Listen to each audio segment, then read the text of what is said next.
Hello all of you and welcome to my channel. So আজি হল উৰুকা. So এই ব্লগটো মই আজি উৰুকা স্পেশাল ব্লগ বনাম. So আপোনালোকক সকলোকে মই মাঘ বিহুৰ শুভেচ্ছা জনালো. So বলক এতিয়া ভিডিওটো এতিয়া আমি আৰম্ভ কৰো. So মই আছো বৰ্তমান জালুকবাৰীত আৰু উৰুকাৰ বজাৰ আমি জালুকবাৰীতে কৰিম. So বুল লগত আছে বুল. So আমি একেলগত কৰিম উৰুকাৰ বজাৰটো গোটেইবিলাকে. So চাওঁ যিহেতু গুৱাহাটীৰ ভিতৰত সকলোতকৈ কম দামী বজাৰটোৱে হ'ল জালুকবাৰী বজাৰটো. ইয়াত নৰ্মেলি চব্জিৰ পৰা মাছৰ পৰা আপোনালোকে চব পাই যাব. আৰু so সেইকাৰণে বজাৰটো আমি ইয়াতে কৰিম. দাদা মাছ কেনেকৈ দিছে শুকুৱাই কেনেকৈ 400 টকা ইয়াত নৰ্মেলি কি হয় বেলেগ বজাৰতকৈ ইয়াত অলপ দামটো কম চ' বজাৰটো আমি ইয়াতে কৰিম জালুকবাৰী বজাৰত কিন্তু কথাটো হৈছে কি আজি ইয়াত পুলিচে বহিব দিয়া নাই মানে বজাৰটো তেনেকৈ বহিব দিয়া নাই ক'ভিডৰ কাৰণে চ' বজাৰ অলপ তেনেকৈ কম আছে বিশেষ তেনেকুৱা বজাৰ নাই ইয়াত ত' চাওঁ ক'ত ল'ব পাৰোঁ কিয় বজাৰ কম আছে দেখোন কি কৰা যায় চাম আৰু বেলেগতো বজাৰ আছে মালিগাঁৱতো আছে আমি এইখিনিত চাই লওঁ কেনেকুৱা কি হয় তো খানাৰ কাৰণে বৰ্তমান মাংস লৈ আহিছোঁ এতিয়া বৰ্তমান উৰুকাৰ কাৰণে দাদা কেনেকৈ দিছে কেনেকৈ দিছে ছাগলী বেলেগ দিলে 700 টকা আছে আজি 800 টকা অঁ আজি 800 টকা চ' আজি উৰুকা স্পেচিয়েল 800 কৰি দিছে দামটো কিন্তু আমাকতো কমত দিব ন দাদা ঠিক আছে অঁ যিহেতু আমি অলপ কমত পাম কিন্তু এনেই 800 আৰু ঠিক আছে দাদা 8 কিলো দি দিয়ক হা চ' মাংসটো জালুকবাৰী বজাৰতে লৈ লওঁ অলপ কমতে পালোঁ দামটো 750 বোলে দিব তেওঁ নৰ্মেলি তেনে 800কে চবতে আজি গুৱাহাটীৰ চ' মাংস লোৱা হৈ গ'ল আমাৰ জালুকবাৰীতে এতিয়া নেক্সট কামটো হ'ল আমাৰ মাছ লোৱাটো চ' মাছ ল'বৰ কাৰণে আমি যাব লাগিব পাণ্ডু বজাৰ কাৰণ জালুকবাৰীত মাছ নাই বৰ্তমান ব'ল পাণ্ডু বজাৰ যাওঁ অঁ আমি পাণ্ডু বজাৰ যাওঁ এতিয়া মাংসটো লোৱা হৈয়ে গ'ল আমাৰ অঁ আৰু তৰকাৰীটো পাণ্ডু বজাৰ তাতে ল'ম অঁ যিহেতু ভোগালী বিহুত মাছটোৱে মেইন চ' মাছটো ল'ম এতিয়া পাণ্ডু বজাৰৰ পৰা মাছ অবিহনে আৰু বিহু কল্পনাই কৰিব নোৱাৰি আৰু মানুহৰ কিন্তু বহুত ভিৰ আৰু চব যিহেতু এইটো বহুত ডাঙৰ এটা পপুলাৰ এটা বজাৰ হয় পাণ্ডু বজাৰটো মাছৰ কাৰণে চ' ভিৰো ইয়াত বহুত তই কেনেকৈ দিছ কোৱা কিমান 700 কৈছোঁ 700 হয় ইয়াত দামটো অলপ বেছি জালুকবাৰী বজাৰতকৈ চ' চাওঁ কি পাওঁ অঁ ৰৌবিলাক কেনেকৈ ৰৌবিলাক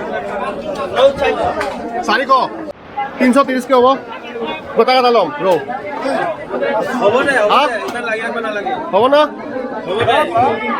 দে দে দে ফাইনেলি ৰৌ লৈ আছোঁ 330 টকাকৈ কেজি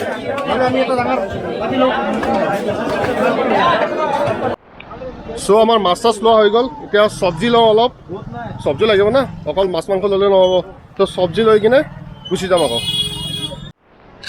চ' বজাৰ পাতি কৰা হৈ গ'ল চব্জি তব্জি গোটেই ভৰাই লৈছোঁ ডিকিত গোটেই এইবিলাক চব্জি তব্জি গোটেইবিলাক ভৰাই লৈছোঁ চ' এতিয়া আৰু গৈ থাকোঁ ডাইৰেক্ট খানালৈ চ' বৰ্তমান আছোঁ আমাৰ খোৱা প্লেচটোত আছোঁ কিন্তু কথাটো হ'ল আজিকালি তেনেকুৱা আগৰ নিচিনা জেগা নাই বহুত জেগাটো বহুত কম হৈ গৈছে চ' অলপমান জেগা বাচিছে এতিয়া নৰ্মেলি চব কি মানুহবিলাকে কি কৰিছে ঘৰ বনাই লৈছে যিবিলাক প্লেচত আমি আগতে খানা খাইছিলোঁ চ' জাষ্ট এতিয়া অলপমান জেগাহে বাচিছে খানা খোৱাকৈ চ' এইখিনি জেগাতে আমি বেৰি লৈছোঁ ধুনীয়াকৈ খানা চানা খোৱাৰ কাৰণে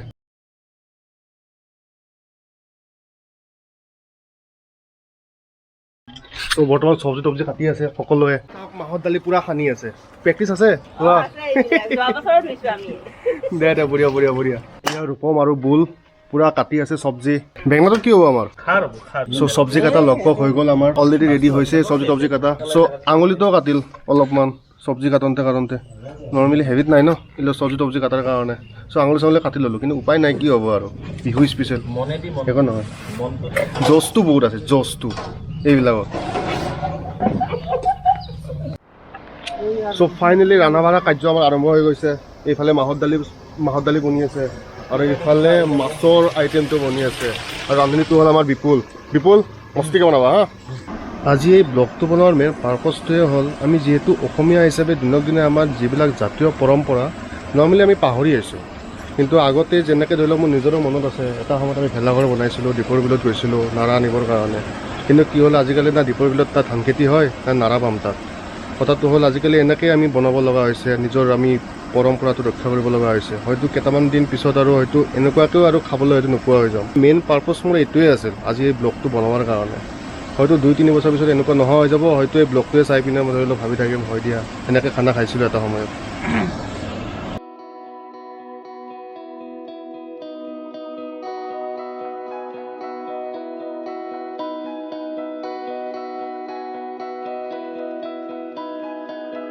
তো এতিয়া খাবলৈ বহিছোঁ তো দেখাই আছোঁ কি কি আছে ভাত দালি চব্জি খাৰ হয় এইটো মাছ আৰু এইটো মাংস। চ' এইটো হ'ল আমাৰ উৰুকাৰ খানা। চ' এতিয়া খোৱা আৰম্ভ কৰোঁ আৰু বহুত ভোক লাগি আছে। চিৰু কেনেকুৱা হৈছে? ধুনীয়া হৈছে, একদম ধুনীয়া হৈছে, ফাৰ্ষ্ট ক্লাছ। বুল কেনেকুৱা হৈছে খানা পিনা? ভালে লাগিছে, ৰাইজক তুমি খুৱাইটো ভালে লাগে। বুলে আছিল এই খানাটো গোটেই অৰ্গেনাইজাৰ আৰম্ভণিৰ পৰা শেষলৈকে আৰু লাষ্টত খায়ো আছে সি। নিভা কেনেকুৱা হৈছে খোৱা লোৱা? ধুনীয়া হৈছে। মুন্না কেনেকুৱা হৈছে খোৱা লোৱা? 2020 একদম মানে 20 বাদ দিয়া ফালা ফালি আৰু একদম ফালাফালি চ' ৰাতিপুৱা গা ধুই লৈছোঁ। গা ধুই লৈ কিনে এতিয়া অলপ জুই পুৱাই লওঁ। বিহু স্পেচিয়েল নহ'লে অভ্যাস নাই ন ৰাতিপুৱা গা ধোৱা ইমান। 9টা বাজিছে জাষ্ট। গাব দিছে আজি কেইটা উঠিছে? 5টাতে। ভেলাঘৰ এটাও জ্বলাম বনাই ৰাখিছোঁ ৰাতি 7টা-8টামান বজাত, কিন্তু কোনো অহা নাই। চ' এবাৰ যাই আমি গুচি আহিলোঁ আৰু যাম অলপ পিছত জ্বলাবৰ কাৰণে। চ' ভেলাঘৰত নজ্বলালৈকে একুৰা জুই দি মাতে তাপ লৈ আছোঁ।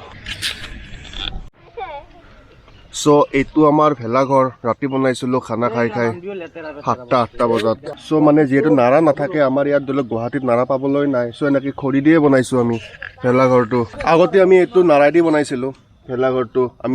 আমি গৈছিলোঁ পথাৰত নাৰা কাটিবৰ কাৰণে, কিন্তু আজিকালি নাৰা পাবলৈ নাই, ক'তো নাই ইয়াত ওচৰে পাজৰে নাৰা। চ' এনেকৈয়ে বনাইছোঁ। কিন্তু আমি কৃত্ৰিম ভেলাঘৰ আমি কিনি অনা নাই, আমি বনাইছোঁৱেই নিজে কষ্ট কৰি হ'লেও। ৰাতি 7টা-8টা বজাত আমি খানা খাই বনাইছিলোঁ এইটো।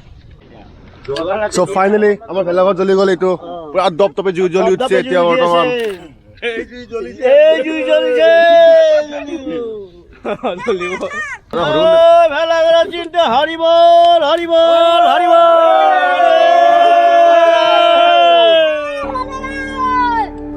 নাৰা নহ'ল কি হ'ল ইয়াত, ফূৰ্তি কৰিছোঁ আৰু নাৰা নহ'লেও।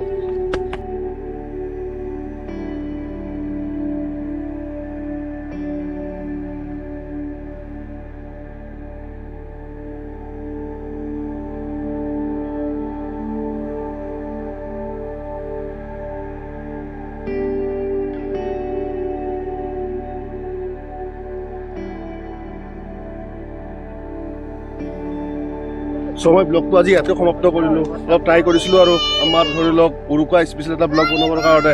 চ' ইয়াৰ এই ব্লগটো বহুত মই অন্তৰৰ পৰা বনাইছোঁ। চ' আপোনালোকে চাই ভাল পাইছে, লাইক কৰিব, শ্বেয়াৰ কৰিব আৰু ইয়াত প্লিজ ছাবস্ক্ৰাইব নিশ্চয় কৰি দিব। থেংকছ ফৰ ৱাটছিং, বাই বাই।